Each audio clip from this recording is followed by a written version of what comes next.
That text came in at 6:47 a.m. while I sat on a sunlit balcony in Hilton Head Island, watching my mother laugh for the first time in 21 years at something my brother said. An unknown number. No name. 7 words that turned my stomach to ice. 12 hours later, I was standing in the arrivals hall of Hartford Bradley Airport. A man in a gray suit held a sign with my name. Next to him, 2 police officers. And what they showed me in that conference room. I don't remember hitting the floor. I just remember waking up to fluorescent lights and a paramedic asking me to count backward from 10. That was 4 months ago. I still don't sleep through the night. But I need to tell you everything. Because what my family did, and what I did about it, changed who I am forever. Before I go on, but only if you genuinely connect with this story. And I'd love to know, where are you watching from right now? My name is Willow Farrell. I'm 32 years old, and this is the story of how my own mother and brother tried to destroy me, and how the truth saved my life. Now let me take you back to a rainy November night in Glastonbury, Connecticut. The night I stopped being someone's daughter. I was 11 years old. It was a Tuesday, November 14th. I remember the date because I'd brought home a permission slip for a field trip to the Wadsworth Atheneum, the art museum in Hartford. I needed a parent's signature and $3. That's it. A signature and $3. My mother, Margaret Farrell, was sitting at the kitchen table when I walked in. She had the phone pressed to her ear. Her voice was calm, flat, like she was reading a grocery list. "It's done," she said. "She's leaving tonight." I didn't know who she was talking to. I still don't. She hung up and looked at me the way you'd look at a stain on a countertop. Something to wipe clean. "Pack your things," she said. I thought she meant for the field trip. I actually smiled. "You're leaving. Tonight." My brother Dean stood at the top of the stairs. He was 14. He watched the whole thing. Didn't say a word. Didn't move. Just leaned on the railing like he was watching a show that didn't concern him. My mother opened the front door. Rain was hammering the porch. She handed me a black garbage bag, the kind you use for yard waste, and said 4 words I will hear for the rest of my life. "Go. Don't come back." No suitcase, no coat, no explanation, no $3. I walked 3 miles in that rain. My sneakers filled with water by the second block. The garbage bag ripped at the corner of Hebron Avenue, and my library book fell into a puddle. I made it to my grandfather's house on Hubbard Street at 20 past 9. When he opened the door, he didn't ask what happened. He didn't call Margaret. He just knelt on the wet porch, wrapped his arms around me, and said, "You're home now, little bird." That was the last time anyone in my family held me for 21 years. My grandfather, Walter Ashford, was a retired civil engineer who lived like he'd never earned a dollar past his pension. Small Cape Cod house, vegetable garden out back. A workshop in the garage where he fixed clocks, radios, anything with gears. He wore the same 3 flannel shirts on rotation and drank his coffee black from a mug that said, "World's okayest grandpa." My grandmother Rosemary was the warmth in that house. She taught me how to make pot roast on Sundays.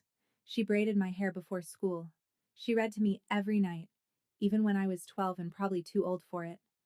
I never stopped her. For 7 years, that small house on Hubbard Street was the only place I felt real. Margaret never called.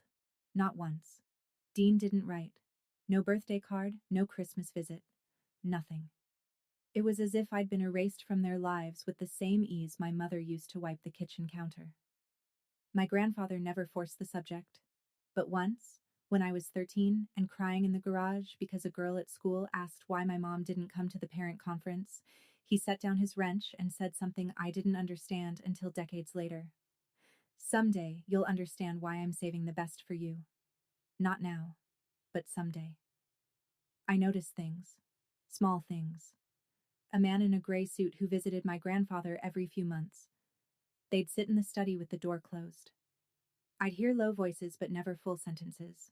When I asked who the man was, Grandpa said, "An old friend helping with paperwork." I didn't push. I was just grateful to have a home. My grandmother Rosemary passed when I was 16. A stroke, quick and merciful. And the house on Hubbard Street got a little quieter, a little colder. But my grandfather kept going. For me, I think. He drove me to campus tours. He proofread my college essays. He kept a locked oak box on the top shelf of his closet that he never opened in front of me. I asked him once what was inside. He smiled and said, "Your future." My grandfather died in his sleep 3 weeks before I started college. I found him on a Saturday morning, still in his flannel, one hand resting on a book about covered bridges. He looked peaceful. He looked done. The funeral was small. 6 neighbors, the pastor from the Methodist church on Main Street, a woman who ran the hardware store where Grandpa bought his nails, and then Margaret walked in. I hadn't seen my mother in 7 years. She wore black from head to toe. A silver cross hung from her neck. She moved through the church like a widow in a movie, touching pews, dabbing her eyes with a tissue, whispering, "Thank you," to strangers who offered condolences. She never looked at me. Not once. But Dean did. He walked right up to where I was sitting in the front pew, leaned down, and said something so quietly that only I could hear it. "Grandpa left everything to Mom. There's nothing for you." Then he smiled. A quick one. The kind that vanishes before anyone else sees it. After the service, a man approached me in the parking lot. Gray suit. I recognized him. The man who used to visit Grandpa's study. "Miss Farrell," he said. "My name is Thomas Mercer. I was your grandfather's attorney for 30 years. He held out a cream-colored envelope, sealed with wax. Old-fashioned, deliberate. "Your grandfather asked me to give you this when the time is right." He paused. "The time isn't now, but keep my card." I took the card. I took the envelope. I put both in my wallet and didn't touch them again. I rode the bus back to my dorm alone that night. No family left, no safety net. 18 years old with a sealed envelope I was too afraid to open, and a business card from a man in a gray suit who said, "The time isn't now." I didn't know that those 2 pieces of paper would save my life 14 years later. I paid for college the way a lot of people do: scholarships, part-time jobs, and ramen noodles 5 nights a week.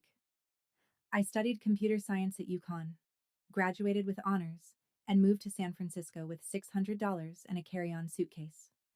I didn't call it ambition back then. I called it not having a choice. By 24, I was working 80-hour weeks at a startup in Soma, writing code for an app I didn't believe in, eating lunch at my desk, and sleeping in a studio apartment the size of a parking space. Nobody in my family knew where I was. Nobody asked. But something was growing. Not resentment, purpose. I kept thinking about the kids I'd met in college who'd aged out of foster care with nothing. No family, no guidance, no one to call when the landlord raised the rent or the car broke down or the loneliness got so heavy it pressed on their chest like concrete. I knew that feeling. I'd lived it. At 27, I built Hearthline. It was a simple platform. Match kids aging out of the system with volunteer mentors who'd show up. Not charity. Presence. Someone to answer the phone.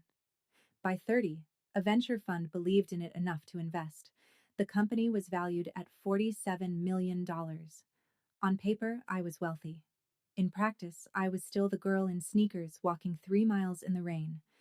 My only real friend was Grace Kimball, a nurse I'd met at the UConn Library freshman year.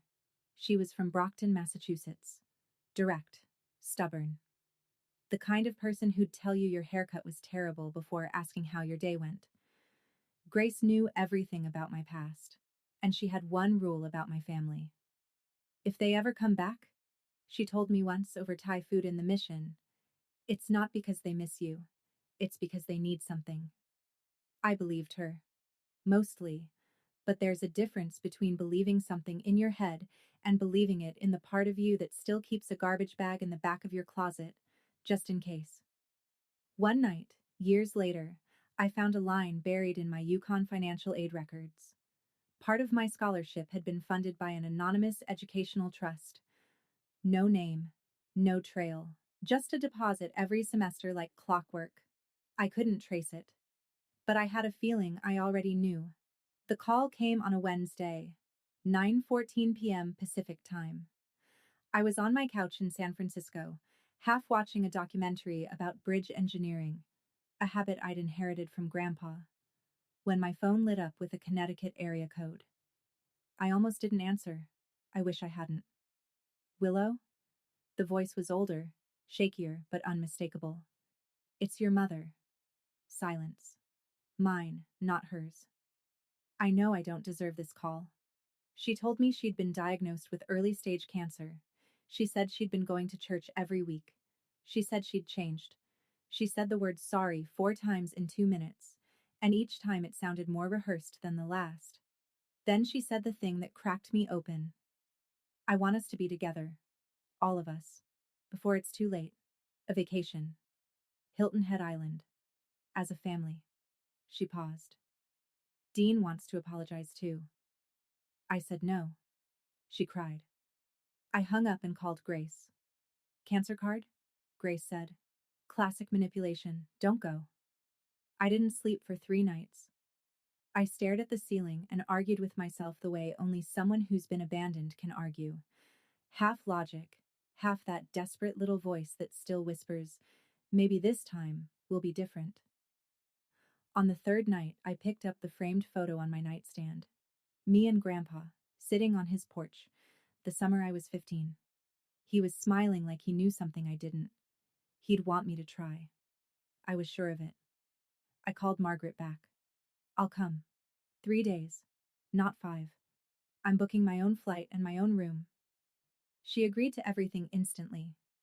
No pushback? No negotiation. That should have been my first warning. 20 minutes later, a text from an unknown number. Be careful.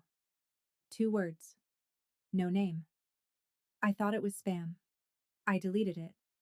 That was my second warning. And I missed it completely. Hilton Head in late September is the kind of beautiful that feels borrowed, like it can't possibly last. Spanish moss, salt air, sunset light that makes everything look like a painting someone forgot to sign. I flew into Savannah and drove the 45 minutes to the resort, a beachfront property, valet parking, the kind of place that puts orchids in the lobby and charges $12 for orange juice. Dean had booked it. I didn't ask with whose money. Margaret was waiting in the lobby. She looked smaller than I remembered. Thinner. Her hair had gone silver at the temples, and she wore a pale blue cardigan that made her look like a Sunday school teacher. When she saw me, she opened her arms and started crying before I even reached her. You're so beautiful, she said into my shoulder. You look just like your grandmother. Dean stood behind her, taller now, broader, a pressed linen shirt, leather watch, salon-quality smile. He extended his hand like we were meeting at a business conference. Hey sis, long time. He introduced his girlfriend, Amber Jennings. 28. Blonde hair, straight teeth, quick laugh. She shook my hand with both of hers and said, I've heard so much about you. In a voice that sounded like customer service. Dinner that first night was almost normal. Almost. Margaret talked about her church group. Dean talked about his real estate career. Amber laughed at all of Dean's jokes. Nobody mentioned the 21 years, but I noticed things. Dean asked twice what I did for a living. Then he asked if I rented or owned. Then, are you comfortable? Financially, I mean.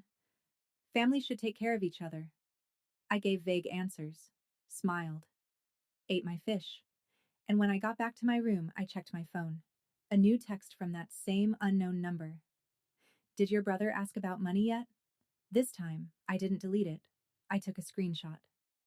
The next morning, Margaret suggested family photos on the beach. Something to remember this by, she said. I agreed. What harm could photos do? Plenty, it turns out, when your mother uses them as a stage.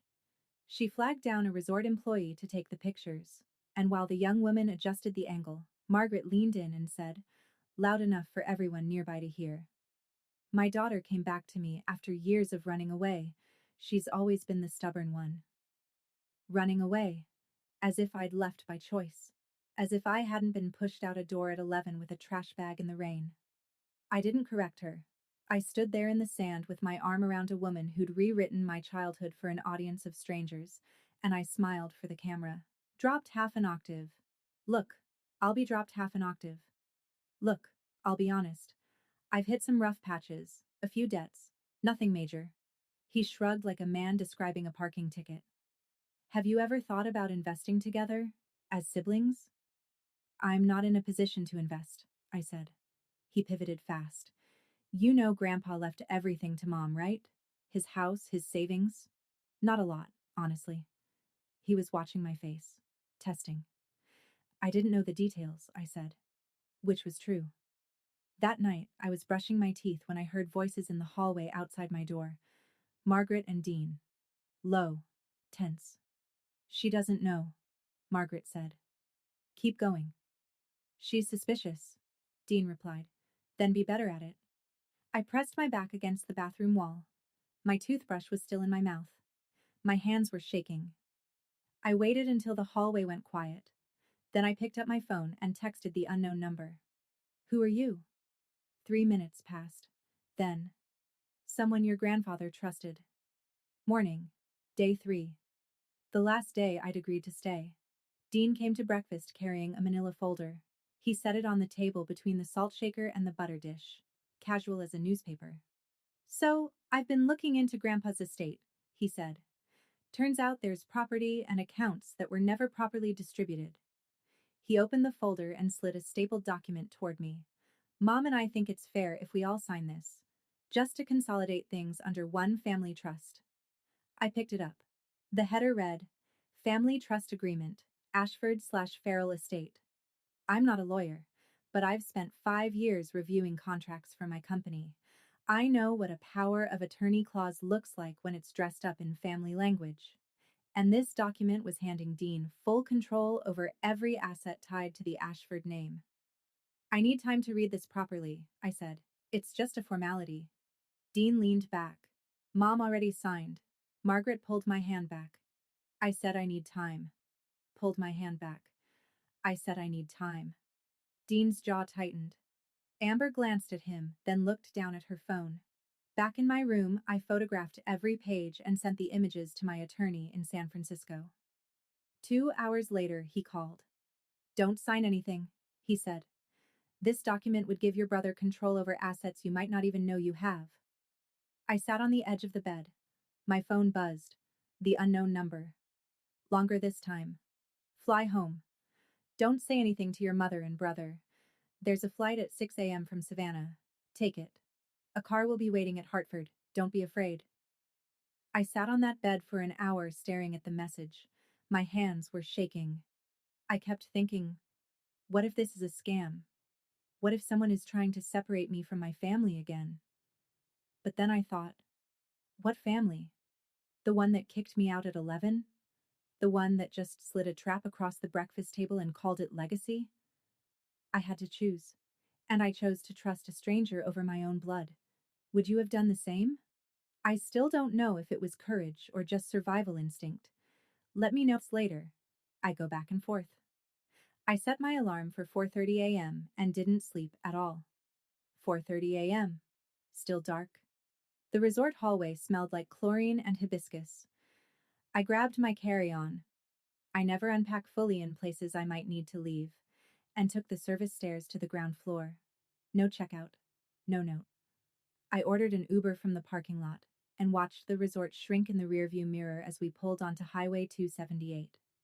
The driver was a retired schoolteacher named Donna. She asked if I was heading home. I said yes.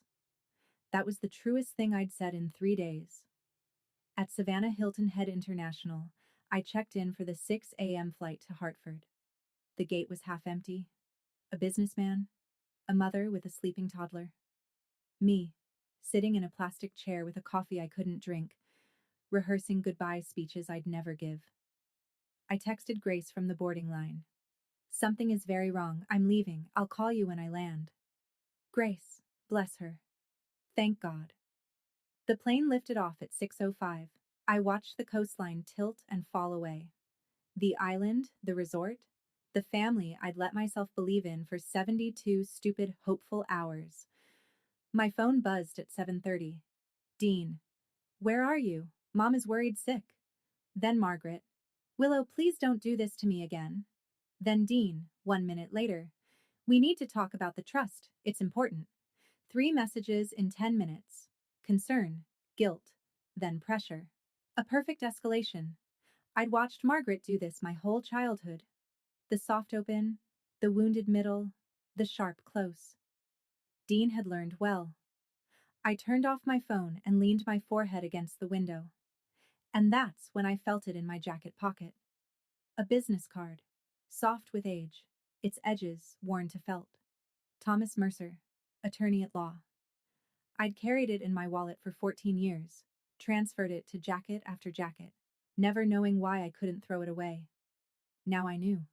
Hartford Bradley Airport, Gate B4. I walked through the jetway with my carry-on over one shoulder and the feeling that I was about to step into someone else's story. I was right.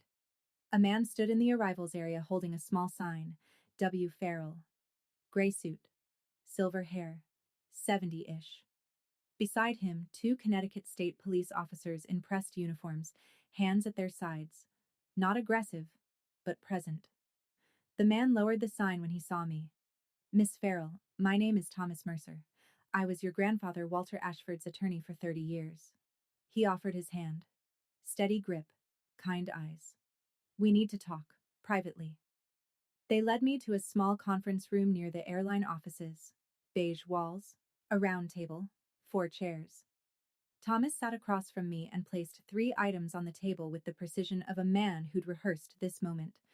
A bound document, a sealed envelope, cream-colored, wax seal, handwriting I recognized as my grandmother Rosemary's, and a thick folder, tabbed and labeled.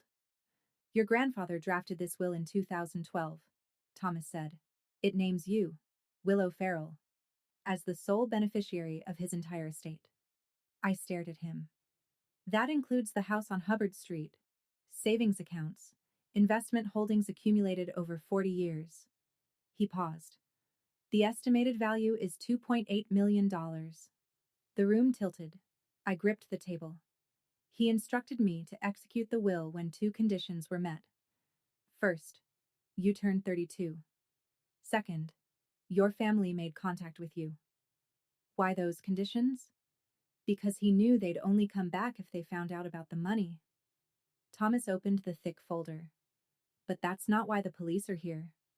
He spread a series of printed screenshots across the table. Text messages.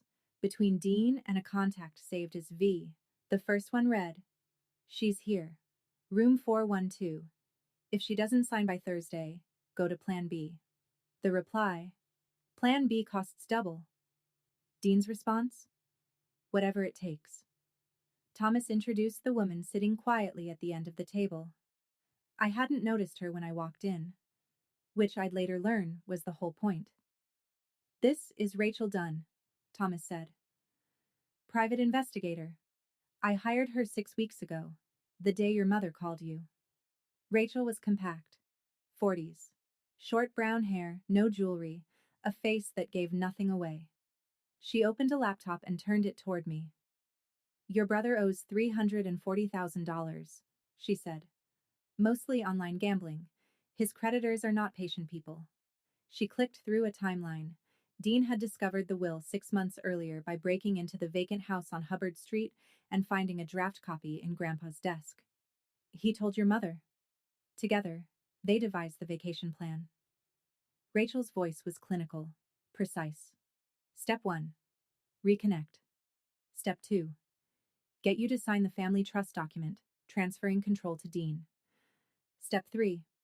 She pulled up a new set of messages. Dean to V. A man named Victor, with a criminal record for aggravated assault and extortion. If she doesn't sign, we go to Plan B. What's Plan B? Make it look like an accident. She doesn't know anyone here. Balcony. Pool. Whatever's clean. I read it 3 times. The words didn't change.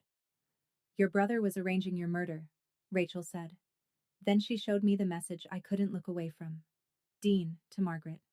Time-stamped 2 days before the trip. She's not signing. We may need the backup plan. Margaret's reply. Do what you have to do. Just keep me out of it. My own mother. 8 words. No hesitation. I stood up. I said, "Excuse me." I walked to the restroom at the end of the hall. I locked the door. And I cried in a way I hadn't cried since I was 11, standing in the rain with a garbage bag. My whole body convulsed. The fluorescent light buzzed above me like a hive. When I came back to the table, my eyes were swollen and my voice was raw, but I was done falling apart. "What do we do now?" I said. Thomas began explaining the next steps: legal filings, coordination with law enforcement, protective measures. He was halfway through a sentence about a restraining order when the room narrowed to a pinpoint and the floor rushed up to meet me. I woke on my back. A paramedic was kneeling beside me, pressing 2 fingers to my wrist. "You're okay," he said. "Your blood pressure dropped. Can you count backward from 10? I counted. I stared at the ceiling tiles. I thought about Grandpa opening the door in the rain, kneeling on the wet porch, not asking questions. He knew this would happen. Maybe not the details. Not Victor, not the balcony, not the pool. But he knew the shape of it. He knew what Margaret and Dean were capable of, and he spent his last years building a wall between them and me. Thomas sat in the chair beside me, patient as a clock. He handed me a paper cup of water. "Take your time," he said. "But don't take too long. Your brother doesn't know you've left yet." I sat up, drank the water, steadied my voice. "I don't want revenge," I said. "I want the truth on the table. All of it." Thomas nodded like he'd been waiting for exactly those words. Then he reached into his briefcase and set down the sealed envelope. Cream-colored, wax seal, my grandmother's handwriting. The same one he'd given me at Grandpa's funeral 14 years ago. "You never opened it," he said. I hadn't. I'd carried it across 6 apartments, 4 cities, and 1 entire career.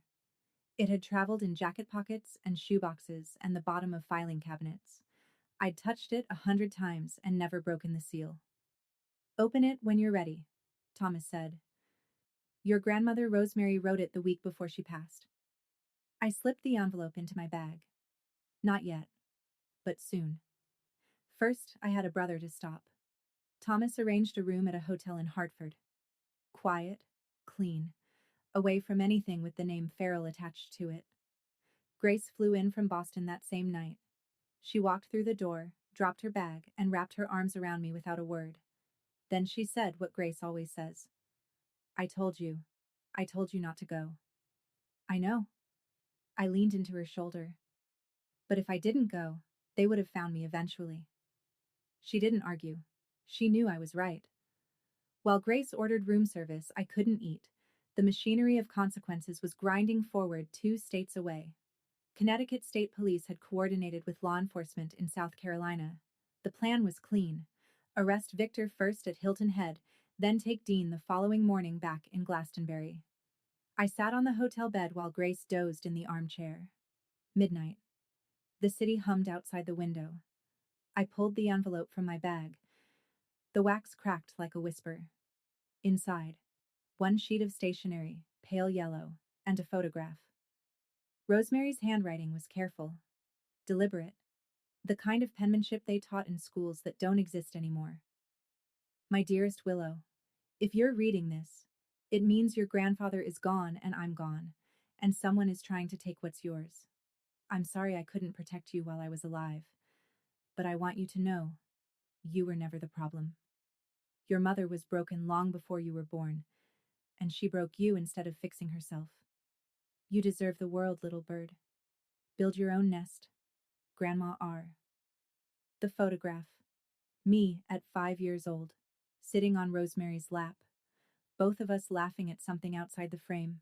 On the back, in pencil, 4 words. "You were always enough." Grace woke up to find me sitting cross-legged on the floor, holding the photo, tears running silent and clean. She didn't ask. She sat beside me, took my hand, and stayed there. At 1:47 a.m., my phone lit up. "Thomas. Victor has been arrested. He's cooperating. Your brother will be arrested at 7 a.m. tomorrow morning." I set the phone down and looked at the photograph one more time. 5 years old. Laughing. Enough. 7 a.m. sharp. Two unmarked cars pulled up to Margaret's house in Glastonbury. Dean was at the kitchen table eating cereal when they knocked. He answered the door in sweatpants. The officers read him his rights while Margaret screamed from the porch in a bathrobe, clutching the railing like the house was sinking. I know these details because Rachel Dunn sent me a brief report that afternoon. Clean, factual, no editorializing. That was Rachel's way. Margaret's call came 40 minutes after the arrest. What have you done? She was hyperventilating. They took your brother. He didn't do anything. He hired someone to kill me, Mom. Silence, long enough to hear a clock ticking somewhere in her house. That's ridiculous. Dean would never. You're making this up to get back at us. The police have the messages, all of them.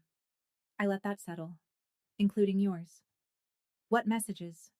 I read it from the screenshot on my phone, word for word. Do what you have to do, just keep me out of it. That was you.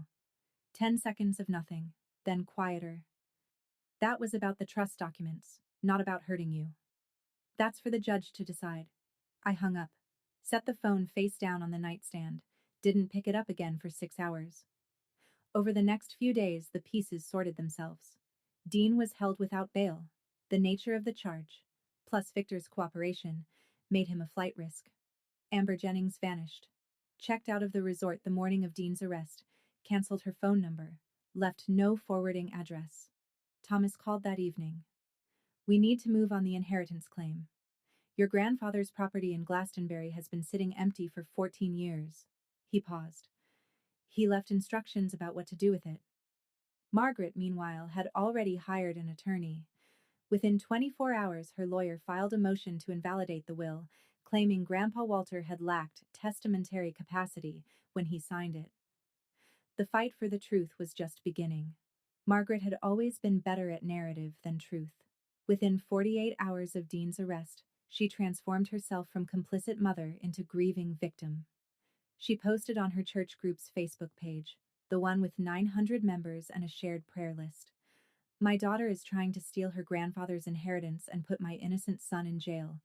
Please pray for our family. It worked. My phone started ringing. Numbers I hadn't seen in 20 years.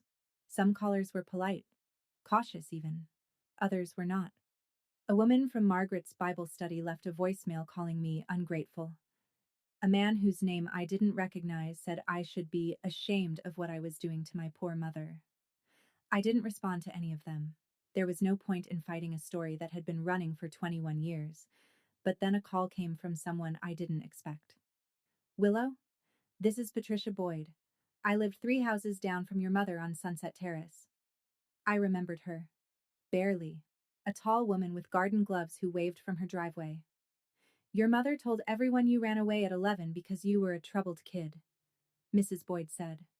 Her voice was steady but thin. I believed her for 20 years. She paused. But last week I saw the police report.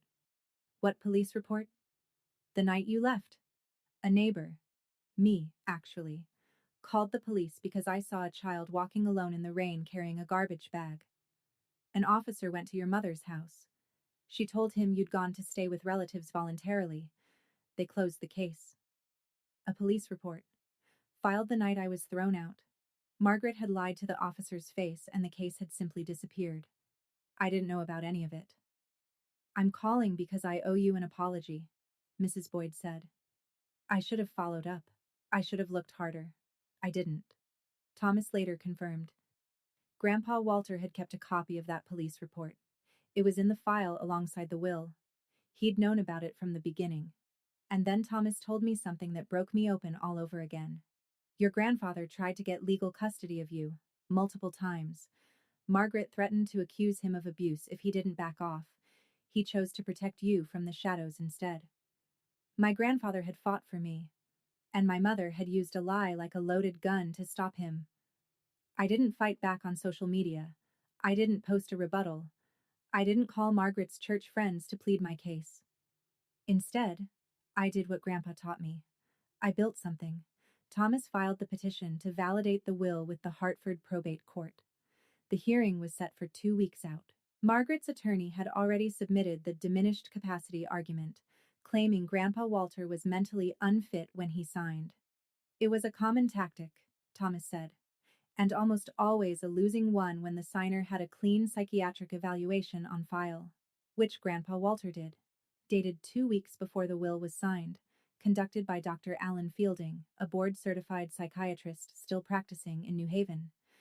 Full competency confirmed. But Thomas had more. He arrived at the hotel one afternoon carrying a wooden box.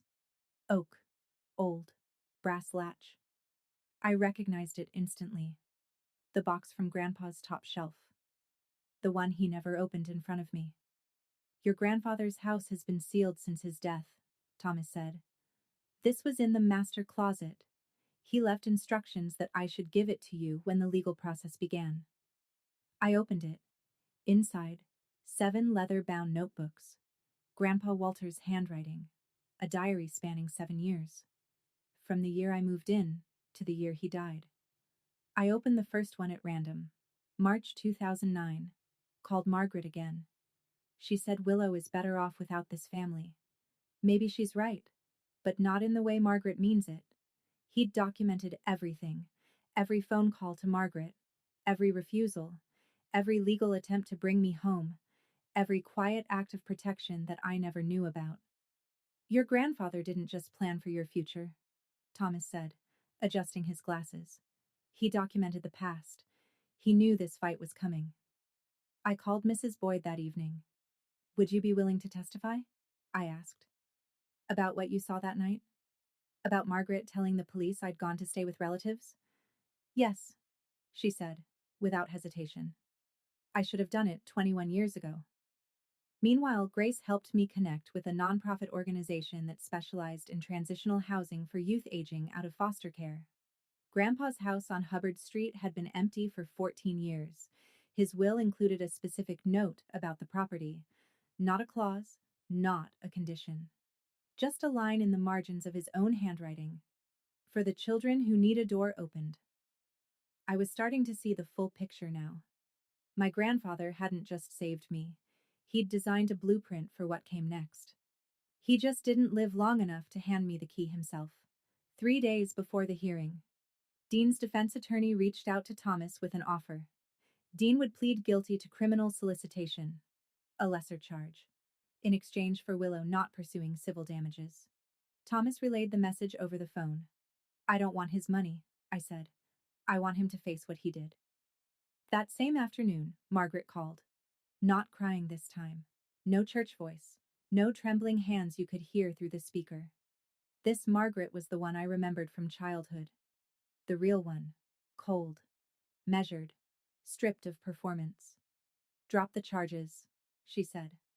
Walk away. Or I will make sure every person in this state knows what kind of daughter you are. What kind is that? The kind who destroys her own family. I let the silence sit for 3 full seconds. You destroyed this family 21 years ago on a rainy Tuesday night, I said. I was just the evidence. I hung up. Thomas spent that week assembling everything. The validated will, the psychiatric evaluation, the police report from 2003, Walter's diaries, the text messages between Dean and Victor, the text between Dean and Margaret, Mrs. Boyd's sworn statement, Rachel Dunn's investigative report. The courtroom will be full, Thomas warned me. Margaret's church friends, neighbors, local press may show up. Good, I said. The truth works best in the open. That night, alone in the hotel, I returned to the oak box. I'd read most of the diaries, but at the very bottom, beneath the last notebook, I found something I hadn't noticed before.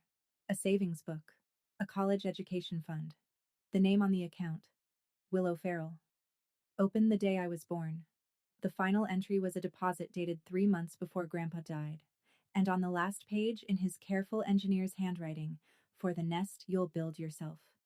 Sitting there, holding that savings book with my name on it, a name my grandfather wrote on the day I was born, I realized something. He never forgot me, not for a single day. Even when I thought I was completely alone in the world, someone was quietly building a floor beneath me so I wouldn't fall through. I wonder, have you ever discovered, years later, that someone loved you in silence? That the luck you thought you had was actually someone's careful, invisible plan to keep you safe? If you have, you don't say these things often enough. I closed the box, set my alarm, and laid out my clothes for court. Tomorrow, the truth would have a room full of witnesses. Hartford Probate Court. Courtroom 3B, 9:15 on a Tuesday morning. The room was full. Margaret's church friends filled one side, a cluster of women in modest blouses, clutching purses, whispering. On the other side, Mrs. Boyd in a navy dress. Grace, steady as a wall. Two reporters from the Hartford Courant with notebooks open. A sketch artist. And scattered throughout, neighbors from Glastonbury who'd come because small towns run on stories, and this was the biggest one in decades. Margaret sat at the respondents' table. Black dress, silver cross, a tissue balled in her right hand. Her attorney, a slender man with rimless glasses, shuffled papers with a confidence that would dissolve within the hour. The hearing opened. Margaret's lawyer presented the diminished capacity claim. He described Walter Ashford as elderly, isolated, possibly influenced by his attorney. He said the word confused 3 times. Thomas stood. He placed the psychiatric evaluation on the judge's bench. Signed, dated, unambiguous. Full cognitive competency, confirmed by Dr. Alan Fielding, 2 weeks before the will was executed. Then he opened the diary. He read aloud the entry from November 14th, 2003. The night I was thrown out. Grandpa's handwriting. Grandpa's words. Margaret called at 9 p.m. Said she put Willow out. The child walked 3 miles in the rain to my door. She was 11. She was shaking. I called Margaret back. She said, "Keep her. I don't want her." The courtroom went quiet. Not church quiet. Grave quiet. Margaret shot to her feet. "That's a lie. He made that up." "Sit down, ma'am," the judge said. Thomas called Mrs. Boyd to the stand. She walked slowly, hands folded. She described the night, the rain, the child, the garbage bag, the 911 call. She described the officer going to Margaret's house. She described what Margaret told him. She said her daughter had gone to stay with family, Mrs. Boyd said, voluntarily. She looked directly at Margaret. "That was a lie. I watched that little girl walk down the street soaking wet. There was nothing voluntary about it." One of the church women in the back set down her purse and didn't pick it up again. During the 15-minute recess, Margaret crossed the aisle and grabbed my wrist. Her grip was tight. Her eyes were dry now. No performance left. "You're killing me," she whispered. "Is that what you want?" I looked down at her hand on my arm. I removed it, gently, finger by finger, and met her eyes. "No, I just want the truth to have a voice." The judge returned. The room rearranged itself into silence. Thomas presented the final pieces, the psychiatric evaluation. The 2 signing witnesses, Dr. Alan Fielding and Martha Bowen, the town librarian. Both still alive, both prepared to confirm. The 20-year chain of custody that Thomas had maintained on every document. Clean, unbroken, airtight. The judge reviewed the file for 8 minutes that felt like 80. Then he spoke. "The court finds the will of Walter H. Ashford to be valid and duly executed. The petitioner, Willow Farrell, is recognized as the sole designated beneficiary." Margaret's head dropped. Not dramatically. Not the way she'd performed grief at the funeral. This was real. Her shoulders folded in. Her attorney put his hand on her arm, and she shook it off. No one from the church pews moved to comfort her. Thomas wasn't finished. He informed the court that evidence pertaining to a related criminal matter, the conspiracy involving Dean Farrell, was being entered into the public record and forwarded to the criminal division. He presented the text messages, all of them. Dean to Victor. "Make it look natural. She doesn't know anyone here." Victor to Dean. "Plan B costs double." Dean to Margaret. "She's not signing. We may need the backup plan."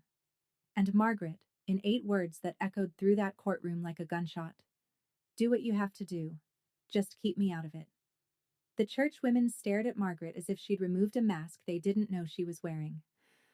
A reporter scribbled so fast her pen scratched audibly against her notepad. The judge noted that the criminal prosecution of Dean Farrell for criminal solicitation would proceed separately. Potential maximum sentence 20 years. He turned to Margaret. Ma'am, the contents of your communications may be subject to further review by the state's attorney. I'd advise you to consult your counsel. Margaret didn't move. She sat perfectly still, staring at the table, as if the world had gone on without her and she was just now noticing. I stood up, walked past her, didn't look down. You've won, she said to my back. Quiet, stripped. Happy now? I stopped, didn't turn around. This was never about winning. I kept walking. Outside the courthouse, the September sun was almost offensive in its brightness. The world hadn't stopped. Traffic hummed. A man across the street was eating a hot dog. A reporter from the Current approached me on the steps. She was young, late 20s, ponytail, a recorder in her hand. Ms. Farrell, since the night I opened Rosemary's letter. Not rehearsing, deciding. What does a person say when the worst of her life becomes public record? She says what matters next. My grandfather Walter Ashford spent his life building things, I said. He built houses. He built futures. And even after he was gone, he built mine. The reporter waited. His home in Glastonbury has been empty for 14 years. I'm turning it into a transitional home for young people aging out of foster care. It's what he wanted. He wrote it down. What will it be called? Ashford Nest. I paused. Because my grandmother once told me, build your own nest. Behind me, I heard Mrs. Boyd make a sound. A small intake of breath that turned into a sob she caught with her hand. The reporter asked the question I knew was coming. What about your mother? That's a private matter. Do you forgive her? 3 seconds of silence. I let them pass. Forgiveness is a process, I said. But boundaries are a decision. I've made mine. Grace stood a few feet behind me, arms crossed, smiling the way Grace smiles, more with her jaw than her mouth. She nodded once. Thomas shook my hand on the bottom step. Your grandfather would be proud. I know, I said. As the reporter walked away, Mrs. Boyd touched my arm. I want to volunteer at Ashford Nest, she said. Her eyes were red. I owe you 21 years. Then she added quietly, there are 3 other neighbors who saw things back then. We were all too scared of your mother to speak up. She straightened her shoulders. Not anymore. 1 week after the hearing, Margaret requested a meeting. She went through Thomas. I'd blocked her number the day of the trial. I agreed. Public place, neutral ground, a coffee shop on Main Street in Glastonbury called Bean and Spoke. Grace came along and sat one table over, pretending to read a magazine she was holding upside down. Margaret arrived without makeup. No cross necklace, no costume. She looked like a woman who'd been awake for a week, which she probably had. She'd aged 10 years in 7 days. She sat across from me and folded her hands. I'm sorry, she said. For which part? She blinked. For all of it. That's not specific enough for me to accept. Margaret started to cry. Quietly this time. No audience. No performance. I watched her face and tried to tell the difference between real tears and muscle memory. I couldn't. And for the first time in my life, I realized it didn't matter. I'm not going to press charges against you separately, I said. That's not mercy. It's just not worth my energy. But here's what's going to happen. She looked up. You will not contact me. You will not visit Ashford Nest. You will not speak about me publicly. If you do, Thomas has everything he needs to pursue conspiracy charges. I kept my voice flat, steady, the way you'd read the terms of a lease. This isn't a negotiation. I'm your mother, she said. You were, I said. You chose not to be, and I've accepted that. I stood, placed $8 on the table, my coffee and hers, picked up my jacket. Willow. I walked to the door. I didn't look back. Outside, the October air hit my face like cold water. Grace caught up with me on the sidewalk. You okay? No, I said. but I will be. We walked to the car in silence. Behind us, through the window of Bean and Spoke, Margaret Farrell sat alone at a table for two, both coffees untouched, staring at nothing. The criminal trial came 3 months later. Dean's attorney advised him to take the plea. The evidence was a mountain, and Victor, the man Dean had hired, was cooperating fully in exchange for a reduced sentence. There was no angle left to play. Dean pleaded guilty to criminal solicitation. The judge sentenced him to 8 years. Eligible for parole after 5. Victor received 12. I was in the courtroom when Dean stood for sentencing. He wore a county-issued jumpsuit and the kind of expression I'd seen on men in documentaries. Not remorse, just the slow dawning recognition that their story wasn't going to end the way they planned. Before the bailiff let him out, Dean turned toward me. I thought, for one heartbeat, that he might apologize, that he might say something human. I just needed the money, he said. That was it. Not, I'm sorry I tried to kill you. Not, I was wrong. Just, I needed the money. As if I were an obstacle between him and a bank teller. I said nothing. I sat. I listened to the judge close the record. I walked out into a hallway that smelled like floor wax and old coats. Margaret was not charged. The text message, "Do what you have to do. Just keep me out of it," was damning in plain language but legally ambiguous. Her attorney argued it referred to the trust documents. The state's attorney declined to prosecute. Insufficient evidence for conspiracy. But the court of public opinion had already ruled. Margaret's church group quietly removed her from the volunteer roster. Neighbors stopped returning her calls. The Glastonbury she'd curated for 2 decades, the one where she was the devoted mother, and I was the troubled runaway, collapsed like a theater set after the lights come up. She sold the house on Sunset Terrace within a month and moved to a small apartment in Clearwater, Florida. Alone.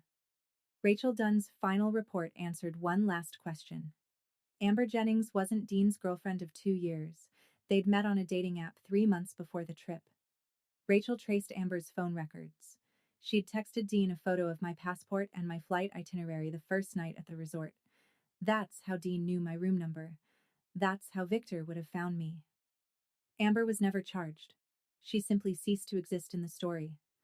A supporting actress who left when the production shut down. 6 months after the trial, the house on Hubbard Street was reborn. It took a crew of 14 volunteers, a contractor who gave us a discount after reading the Courant article, and more coats of paint than I can count. We replaced the porch boards. We fixed the leaky kitchen faucet Grandpa had been getting around to for a decade. We sanded the hardwood floors and patched the drywall and hung new curtains in every room. I kept Grandpa's desk in the living room. On it, I placed the framed photograph of Rosemary and me, the oak box with his diaries inside, and a fresh mug of black coffee every morning, even though no one drank from it. Mrs. Boyd ran the daily operations. 4 other neighbors joined the volunteer board. People who'd spent 20 years believing Margaret's version of events, and now showed up with casseroles, cleaning supplies, and the quiet guilt of having looked the other way. Grace signed on as the health advisor. She drove down from Boston every other weekend and reorganized the medicine cabinet 3 times. My company, Hearthline, partnered as the tech arm, connecting each resident with a vetted mentor through our matching platform. We opened with 3 teenagers. The ceremony was small. No press. No ribbon cutting. Just me, standing in the living room where my grandfather used to read the paper, telling 3 young people the only thing I knew to be true. This house belongs to a man who believed in second chances. He gave me one. Now it's yours. A girl named Lily, 16, close-cropped hair, arms crossed tight against her chest like she was holding herself together, raised her hand. Did your family throw you out too? Yes, I said. And you turned out okay? I thought about it. Not for drama, because I wanted to give her an honest answer. I turned out honest, I said. That's better than okay. Lily uncrossed her arms. Just slightly, but I noticed. It happened on a Sunday. I was cleaning out the last of Grandpa's closet, the shelf behind the oak box, where old shoe boxes and tax folders had been stacked since the Clinton administration. At the bottom of the pile, I found a manila envelope. Thick, heavy, sealed with clear packing tape and labeled in Grandpa's handwriting, for Willow, when she's ready. Inside, 17 documents. Each one a petition for legal guardianship of a minor child, me, filed with the Connecticut Superior Court. The first was dated June 2003, 7 months after I arrived at his door. The last was from 2012, 2 years before he died. 17 petitions, 17 denials. Every single one had been contested by Margaret. Her objections were consistent. Walter Ashford is elderly. Walter Ashford is in declining health. Walter Ashford cannot provide a stable home environment.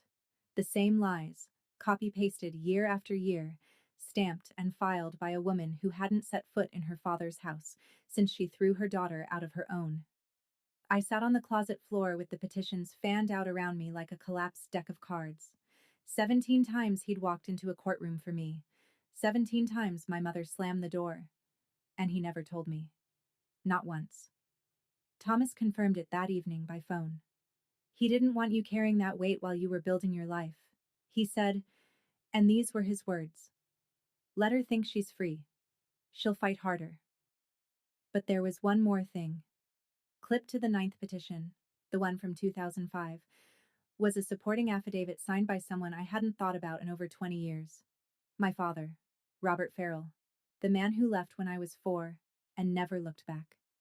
He had signed a document supporting Grandpa Walter's custody bid. 1 page, 1 signature, then silence again. No follow-up, no phone call, no contact. I don't know what it means. I haven't decided if it changes anything. But for the first time since I was a little girl, I thought about my father as something other than absence. I found a letter beneath the petitions. The last one Grandpa ever wrote to me.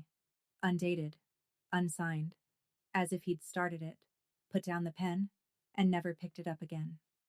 I failed you 17 times in court, but I will not fail you in my final act. Everything I have is yours.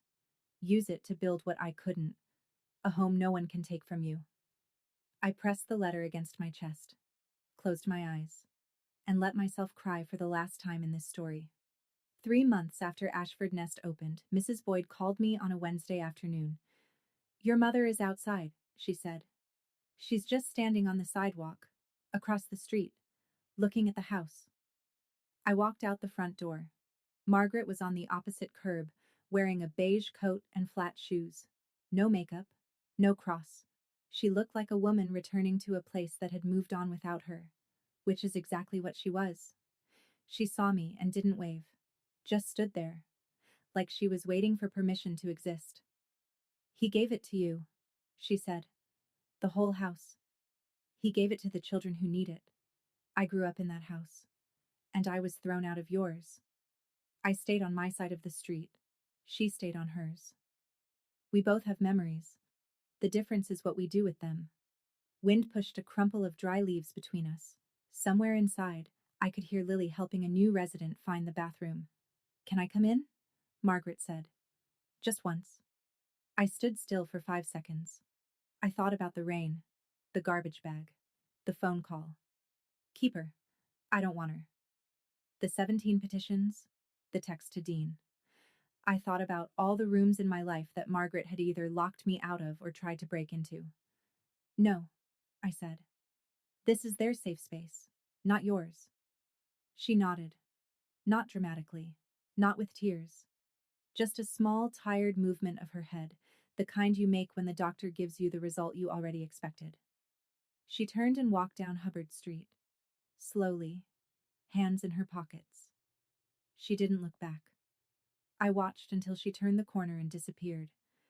Lily appeared behind me in the doorway. Who was that? I looked at the empty sidewalk where my mother had been. Someone who lost something she can't get back. I stepped inside and closed the door. 1 year later, and the house on Hubbard Street is never quiet. There's always someone microwaving leftovers at odd hours, someone playing music too loud in the upstairs bedroom, someone sitting at the kitchen table with a textbook open and a look on their face that says I might actually pull this off. It's not tidy. It's not cinematic. It's the kind of beautiful that comes with scuff marks on the baseboards and a chore wheel that nobody follows perfectly. 14 teens have passed through Ashford Nest. 6 have moved into their own apartments. 2 are in community college. 1 got a full scholarship to Central Connecticut State. The others are still here, still figuring it out, still learning that a safe place doesn't mean a perfect place. Hearthline crossed 3,000 mentor matches last quarter. I split my time between San Francisco and Glastonbury. 2 coasts, 2 lives, 1 purpose. I started therapy in the spring. I know.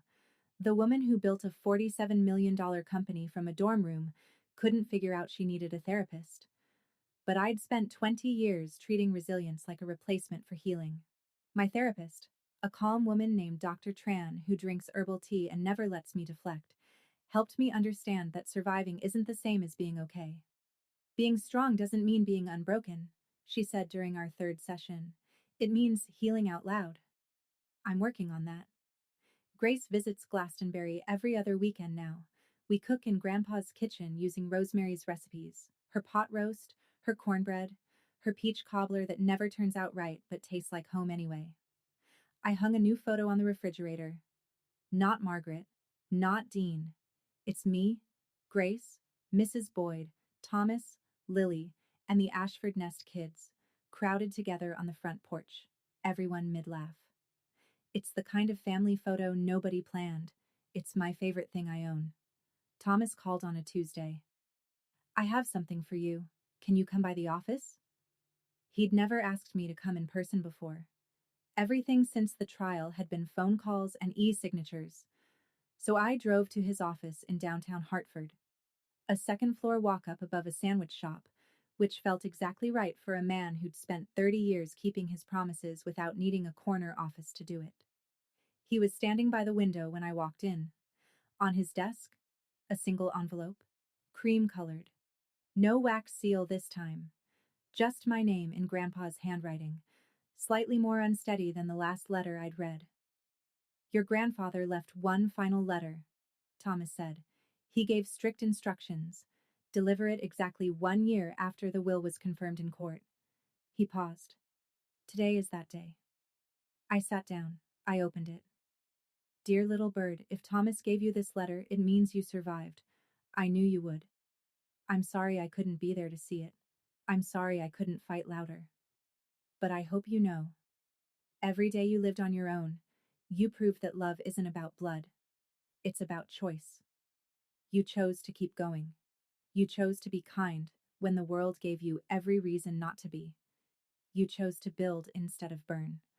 I'm leaving you everything not because you need it, but because you'll use it right. Don't be angry at your mother forever. She's carrying a weight I couldn't lift for her. But don't let her carry it into your house either. Build your nest. Fill it with people who choose you back. I chose you. Every single day. Grandpa Walter. I folded the letter along its creases, placed it in my jacket pocket against my chest. Thank you, I said, for everything. Thomas took off his glasses, cleaned them with his tie, cleared his throat. It was the honor of my career, Willow. We shook hands. I held on a beat longer than usual. He let me. I walked down the stairs, past the sandwich shop, into the afternoon light, carrying a letter from a man who'd chosen me every single day, even the days I didn't know I needed choosing. That evening, Ashford Nest. Dinner was spaghetti. Overcooked, underseasoned, made by a 17-year-old named Marcus who swore he followed the recipe. Nobody complained. 2 kids argued about basketball. Lily stole garlic bread off someone's plate. Mrs. Boyd told everyone to use napkins. After cleanup, Lily found me in the hallway with her laptop. Can you help me with my college essay? What's your topic? She shrugged, looked at the floor, then at me. The people who saved me. I sat on the bench beside her. Write about the person who saved yourself. That's a better essay. She didn't say anything for a second. Then she opened the laptop and started typing. Later, I sat on the front porch. Grandpa's porch. The same spot where he used to drink black coffee from his world's okay-est grandpa mug and wave at Mrs. Boyd across the street. I looked down Hubbard Street. The same road I'd walked in the rain 21 years ago. Trash bag over my shoulder, sneakers full of water. The same road Margaret had walked down 3 months ago, hands in her pockets, not looking back. The same road Grandpa had carried me in from the night I arrived at his door. The road hadn't changed, but I had. I pulled out my phone.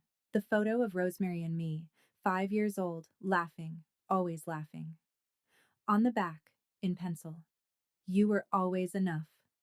I put the phone away, leaned back, breathed in the cold Glastonbury air. Above me, the stars did what they always do, showed up without being asked. That's my story. It's not pretty. It's not tied with a ribbon. My brother is in prison. My mother lives alone in Florida. I don't hate either of them, but I don't open my door for them either. Here's what I learned. And I'm not saying this as advice. I'm saying it as someone who walked 3 miles in the rain at 11 years old and spent the next 2 decades trying to understand why. You don't owe loyalty to people who confuse control with love. You don't owe forgiveness on someone else's timeline. And you absolutely don't owe your silence to protect people who wouldn't protect you. If you're in a family that makes you feel small, that makes you question whether you're worth the trouble of keeping. Let me say this as clearly as I can. Leaving is not betrayal. Boundaries are not cruelty. And building a life they didn't plan for you is not revenge. It's survival. My grandfather knocked on the same door 17 times for me. 17 petitions. 17 refusals. He never stopped. If no one has knocked on yours yet, consider this my knock. Build your nest. Thank you for staying until the end.